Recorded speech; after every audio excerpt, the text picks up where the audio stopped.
so our lead this hour coming from the borough of the Bronx.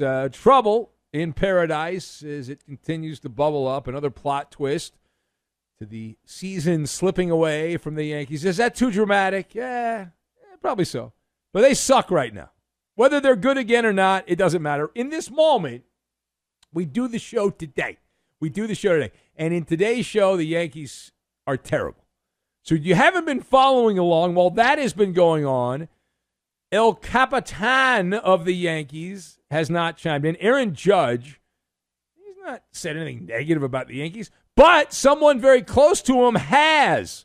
Aaron Judge, he has a personal hitting coach who paddywhacked the Bronx Bombers on social media. You might not have seen this. Someone named Richard Schneck, I believe is his name. I've never heard of him. But we are told that he is Aaron Judge's personal coach, hitting coach. Been that way since his rookie season. And he put the Yankees on blast. Let's get to the good stuff. He ripped the Yankees for terrible, he used the word terrible, player development. Determining their young players do not know how to hit. Offensively, he posted this in the public specter on the socials. Aaron Judge's personal hitting coach posted this. So let us discuss. How do you interpret the meaning of Aaron Judge, the captain of the Yankees, his private hitting coach, taking a shot at the Yankees? So I've got Krusty the Clown, the Theater District, and Deputy Dog. And we will combine all of these things together, and we'll take a walk down memory lane is what we're going to do. Number one. All right, so how did I interpret this story? I-L-O-V-E. I loved it. Aaron Judge has been balling, absolutely balling. But in terms of what's around him, the foundation has started to crack in the Bronx. And Judge has, for the most part, had a gag order here. He either can't say anything or has chosen not to say anything in the negative specter. And as the Capitan, El Capitan of the Yankees, he obviously has to be measured in his words. I get that. But the private hitting coach can go raw, unfiltered, and can shoot from the hip. Now, channeling in this particular chapter of the book, Aaron Judge's hitting coach, his personal coach, channeling Krusty the Clown. Here's a bonus fun fact for you. The term of saying the quiet part out loud, that started with Krusty the Clown on The Simpsons in 1995. I'm not making this. You look it up. I'm not making that up.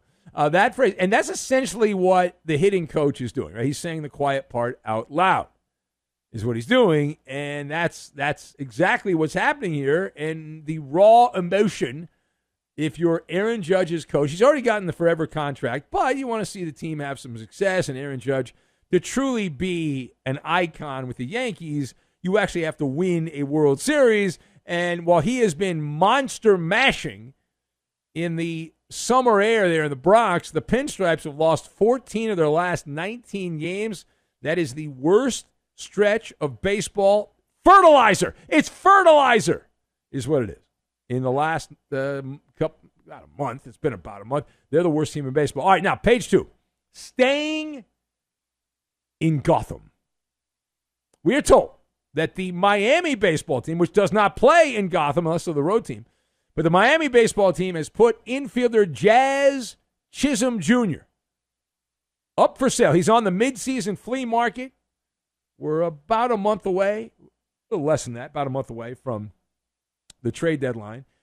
Eagle-eyed baseball pundits tell us that the Bronx Bombers are interested. They are interested in Jazz. They want some Jazz. They would like to have him. The question is this.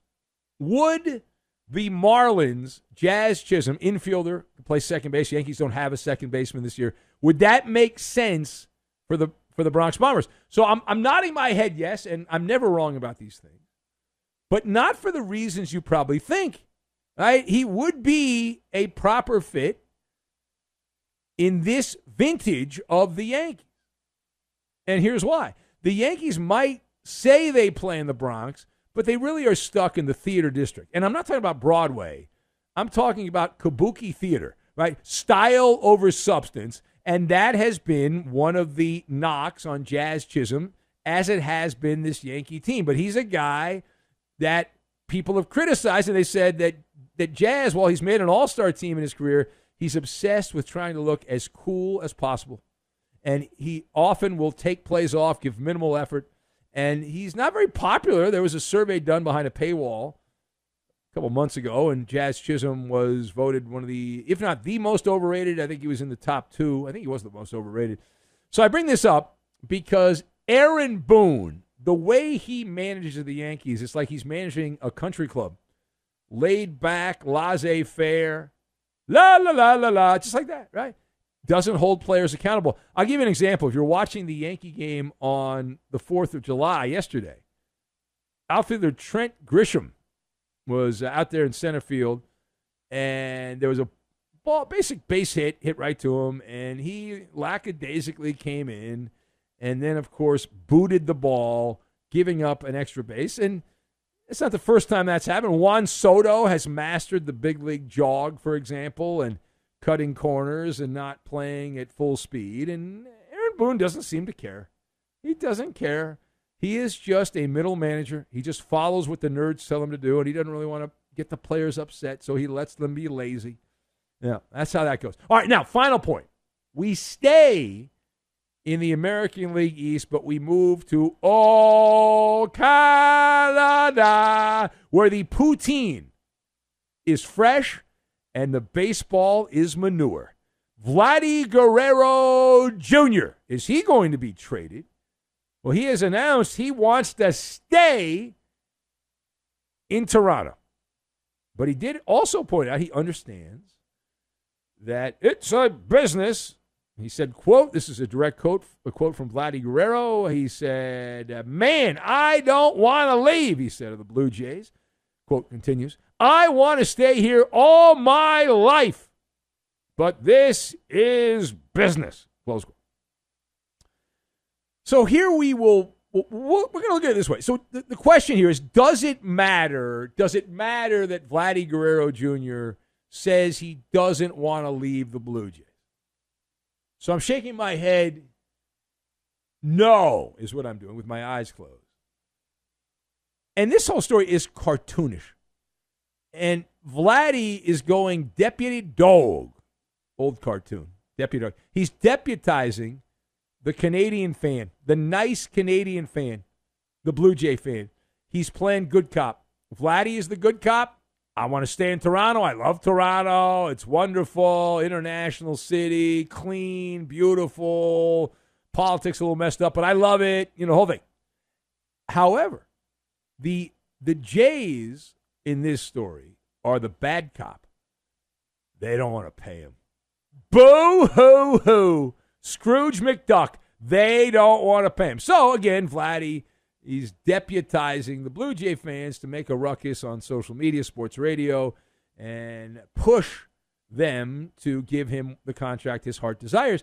If you look at the flow chart of the Blue Jays season here, they have not been very productive. Like the work production has not been there, and as the trope goes, they can finish in last place without Vladdy Guerrero Jr. They don't need Vladdy Guerrero Jr. to finish in last place.